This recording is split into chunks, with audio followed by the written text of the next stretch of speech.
नमस्कार। कक्षा सप्तमी विषय गणित अध्याय 8। आज हम क्रय मूल्य और विक्रय मूल्य के बारे में जानकारी करेंगे। सबसे पहले कि क्रय मूल्य किसे कहते हैं। तो देखो, जिस मूल्य पर कोई वस्तु खरीदी जाती है वह उसका क्रय मूल्य कहलाता है।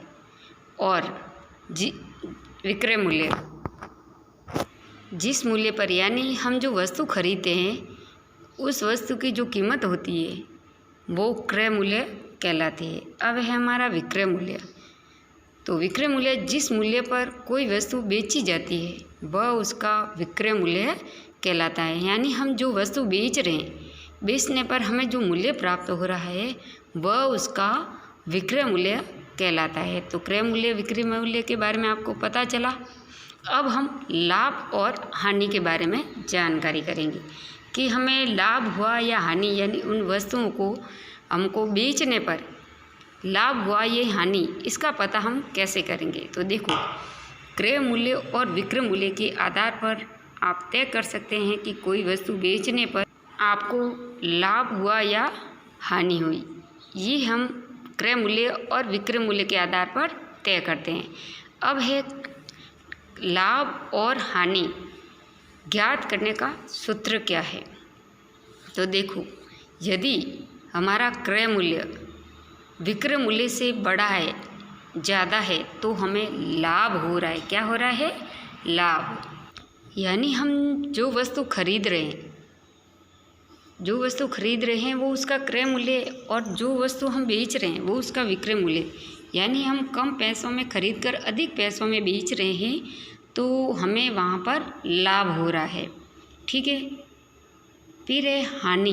तो यदि क्रय मूल्य, तो जिस मूल्य पर हम कोई वस्तु खरीदते हैं, और विक्रय मूल्य जिस मूल्य पर हम बेच रहे हैं, अगर खरीदी हुई मूल्य से बेची हुई मूल्य कम है तो वहाँ पर हमें हानि होती है। तो देखो, लाभ का सूत्र है विक्रय मूल्य माइनस क्रय मूल्य। अगर हमारा विक्रय मूल्य ज़्यादा है तो हमें लाभ हो रहा है, और विक्रय मूल्य यदि हमारा कम है तो हमें हानि हो रही है। तो लाभ का सूत्र है विक्रय मूल्य माइनस क्रय मूल्य। और हानि का सूत्र है क्रय मूल्य माइनस विक्रय मूल्य। फिर है लाभ प्रतिशत और हानि प्रतिशत। तो लाभ प्रतिशत क्या ज्ञात हम करते हैं कि लाभ बटा क्रय मूल्य इंटू 100, और हानि प्रतिशत है हानि बटा क्रय मूल्य इंटू 100। ठीक है ना। तो आइए हम प्रश्न को हल करते हैं। क्रय मूल्य और विक्रय मूल्य, लाभ हानि पर आधारित प्रश्न को हल करते हैं। 8.3 का हमारा पहला प्रश्न है कि क्रय मूल्य विक्रय मूल्य के निम्न सौदे में लाभ या हानि ज्ञात करनी है। फिर है प्रत्येक दशा में लाभ या हानि प्रतिशत ज्ञात कीजिए। हमें जो प्रश्न दिया जा रहा है उस प्रश्न में हमें लाभ हो रहा है या हानि हो रही है, ये हमें ज्ञात करना है। उसके बाद लाभ या जो चीज़ हमें मिल रही है, जैसे लाभ हो रहा है या हानि हो रहा है, तो लाभ या हानि प्रतिशत भी हमें ज्ञात करना है। तो पहला प्रश्न है हमारा कि बगीचे में काम आने वाली जो कैंची है वो 250 रुपये में खरीदी गई तथा 325 रुपये में बेची गई। ये है सौदा कि कैंची को 250 रुपये में खरीद कर 325 में बेची गई। तो हमें पता है कि जो खरीदी गई वस्तु का जो मूल्य है, कि जिस वस्तु से हम मूल्य को खरीदते हैं वो उसका क्रय मूल्य कहलाता है, और जिस मूल्य से जो वस्तु बेची जाती है वह उसका विक्रय मूल्य कहा जाता है। ठीक है। अगर क्रय मूल्य से विक्रय मूल्य ज़्यादा है तो हमें लाभ हो रहा है। क्या हो रहा है? लाभ हो रहा है। और अगर विक्रय मूल्य से क्रय मूल्य ज़्यादा है तो हमें हानि हो रही है। तो यहाँ पे देखो, क्रय मूल्य यानी जिस मूल्य से हमने चीज़ खरीदी है, वस्तु को खरीदा है, वो है 250 रुपये, और बेच रहे हैं हम 325 रुपये में, यानी हमारा जो विक्रय मूल्य है वो ज़्यादा है, यानी हमको लाभ हो रहा है। ये सामने ही हमको पता चल रहा है कि हमें ज़्यादा पैसे में बेच रहे हैं, तो इसका मतलब हमें लाभ हो रहा है। अतः क्रय मूल्य है हमारा 250 रुपये और विक्रय मूल्य हमारा जो विक्रय मूल्य यानी जिसे हम बेच रहे हैं उस वो मूल्य है 325 रुपये। यानी कैंची का क्रय मूल्य खरीदा है 250 में और बेचा है 325 रुपये में। तो विक्रय मूल्य माइनस क्रय मूल्य, ये है हमारा लाभ का सूत्र। यानी जब हमें लाभ मिलता है तो लाभ बराबर हमें लाभ मिल रहा है क्योंकि विक्रय मूल्य ज़्यादा है, तो विक्रय मूल्य है हमारा 325 माइनस 250। तो हमारा देखो 5 में से 0 गया 5, 2 में से 5 नहीं जाते, यहाँ से उधार देंगे, 12 में से 5 गए 7 यानी 75। यानी हमको 75 रुपये का क्या हुआ, लाभ हुआ। अब हमको क्या कह रहा है कि लाभ और हानि ज्ञात करने के बाद हमको लाभ प्रतिशत या हानि प्रतिशत भी ज्ञात करना है। तो हमें लाभ प्रतिशत ज्ञात करने का सूत्र है, लाभ प्रतिशत ज्ञात करने का सूत्र है क्रय मूल्य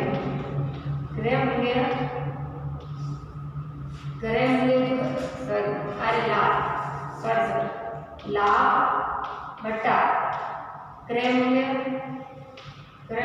इंटू 100। ये हमारा लाभ प्रतिशत या हानि प्रतिशत ज्ञात करने का सूत्र है। लाभ ज्ञात करना है तो लाभ बटा क्रय मूल्य इंटू 100। अगर हानि भी होती हमें तो हानि बटा क्रय मूल्य इंटू 100, ये सूत्र है हमारा। तो लाभ हो रहा है हमको 75 रुपये का और क्रय मूल्य है हमारा 250 रुपये इंटू 100।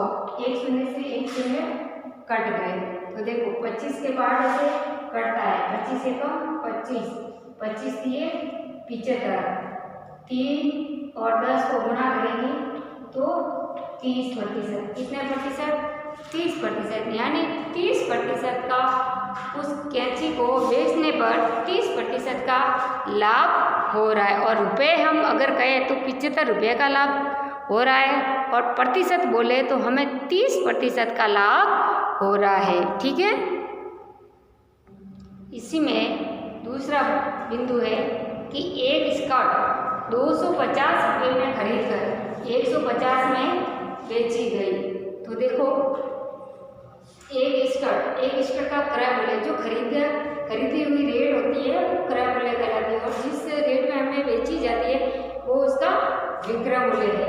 तो क्रय मूल्य यानी खरीदी तो है 250 में और बेच रहे हैं हम 150 में, हम कम रेंज में बेच रहे हैं, तो हमको क्या हो रही है, हानि हो रही है। विक्रय मूल्य हमारा ज़्यादा है और विक्रय मूल्य हमारा कम है। जब हमारा विक्रय मूल्य कम होता है, क्रय मूल्य से विक्रय मूल्य अगर कम होता है तो हमें हानि होती है। तो हमारी हानि ज्ञात करने का सूत्र है हानि बराबर क्रय मूल्य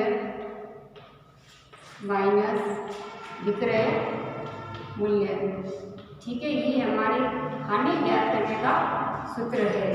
तो क्रय मूल्य है 250 रुपये और विक्रय मूल्य है 100 रुपये। ठीक है, तो हमें हानि कितने की हो रही है, 100 रुपये की। कितने रुपये की हो रही है, 150 रुपये। 250 में से 150 हम घटाएंगे तो पीछे बचेंगे 100 रुपये, यानी 100 रुपये की हमको हानि ज्ञात हो रही है। अब हमें जब हानि पता चल गई हानि 100 रुपये की हो रही है तो हानि प्रतिशत ज्ञात करना है। तो हानि प्रतिशत जिस तरीके से हमने लाभ प्रतिशत ज्ञात किया वैसे ही हानि प्रतिशत बराबर हानि बट्टा क्रय मूल्य इंटू क्या करना है 100। हानि है अपनी 100 रुपये, क्रय मूल्य अपना है 250 रुपये इंटू 100। एक शून्य से एक शून्य कट गए। अब देखो ये 100 और 25 एक ही पहाड़ी से कट गए। 25 का भाग 25 में देंगे एक बार और 25 का भाग 4 करेंगे तो 4 भाग, और 10 और 4 का गुणा करेंगे तो 40, यानी 40% की हानि हो रही है। ठीक है, समझ में आया? तो ये है क्रय मूल्य और विक्रय मूल्य ज्ञात करना और लाभ या हानि प्रतिशत ज्ञात करना।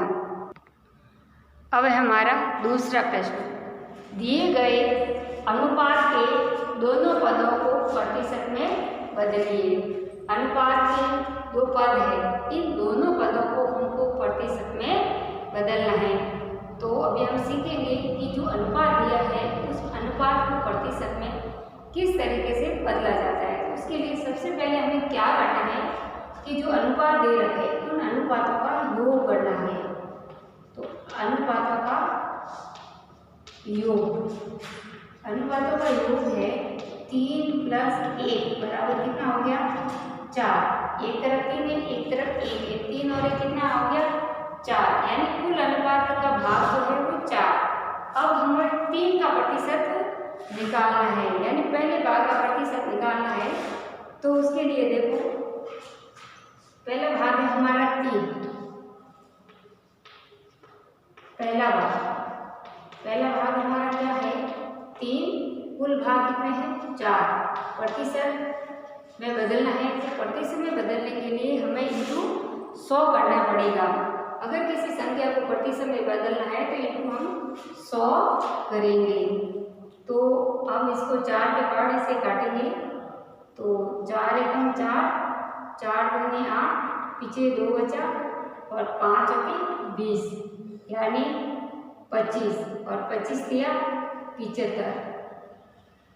ये हो गया इसका 3/4 का 75%। कितना हो गया? 75%। अब हमारा दूसरा भाग है 1। दूसरा भाग क्या है? 1 है। दूसरा भाग है 1 और कुल भाग कितने हैं? 4। प्रतिशत में बदलने के लिए हम इंटू करेंगे, 4 एकम 4 और 25 चौके 100। 25 को 1 से गुणा करेंगे, 25 एकम 25। हमारे दूसरे का भाग का भी प्रतिशत आ गया 25%। ठीक है, दूसरे भाग का पहले भाग का भी निकाल दिया और दूसरे भाग का भी निकाल दिया। अब देखो इधर बी भाग जो है, बी भाग में देखो 2:3:5 है। तो सबसे पहले अनुपातों का क्या करना है? योग। यही तरीका है जो अभी हमने पहले प्रश्न में किया था। 2 + 3 + 5 कुल हो रहे हैं हमारे 3 और 2 5, 5 और 5 10 हो रहे हैं। 10 हो रहे हैं। अब हमारा पहला भाग का प्रतिशत निकालना है। तो पहला भाग हमारा क्या है? पहले क्या है? 2। कुल भाग कितने हैं? 10 इंटू क्या करना है? 100। 10 एकम 10, 10 का 100। 2 और 10 को गुणा करेंगे तो 20, यानी पहले भाग का कितना प्रतिशत आ गया? 20%। और अब है हमारा दूसरा भाग। तो दूसरा भाग देखो, दूसरे भाग में क्या है? 3। कुल भाग कितने हैं? 10 इंटू 100। वही 10 का भाग 10 में एक बार, 100 में लेंगे तो 10 का, बीच में इंटू का निशान है। 10 और 3 को गुणा करेंगे तो 30, ये आ गया 30%। अब है हमारा तीसरा भाग। तो तीसरे भाग में देखो, तीसरे भाग की संख्या क्या है हमारी? 5। तीसरे भाग की संख्या क्या है हमारी? 5 है। तो 5 बटा कुल भाग कितने हैं? 10 इंटू 100। 10 एकम 10 और 10 का 100। 5 और 10 को गुणा करेंगे तो 50, यानी कितने प्रतिशत आ गए? 50। तो अब देखो 20% और 30%, 20 और 30 50, 50 और 50 कितने हो रहे हैं? 100, यानी कुल तीनों अनुपातों का भाग भी हमारा 100 हो रहा है। तो हम ये जो अनुपात दे रखे हैं इन अनुपातों का प्रतिशत भी हम ज्ञात कर सकते हैं।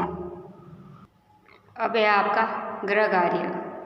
एक दुकानदार ने एक कुर्सी 375 रुपये में खरीदी तथा 400 रुपये में बेच दी, तो उसका लाभ प्रतिशत आपको ज्ञात करना है। दूसरा प्रश्न है, दिए गए अनुपातों का प्रतिशत ज्ञात कीजिए।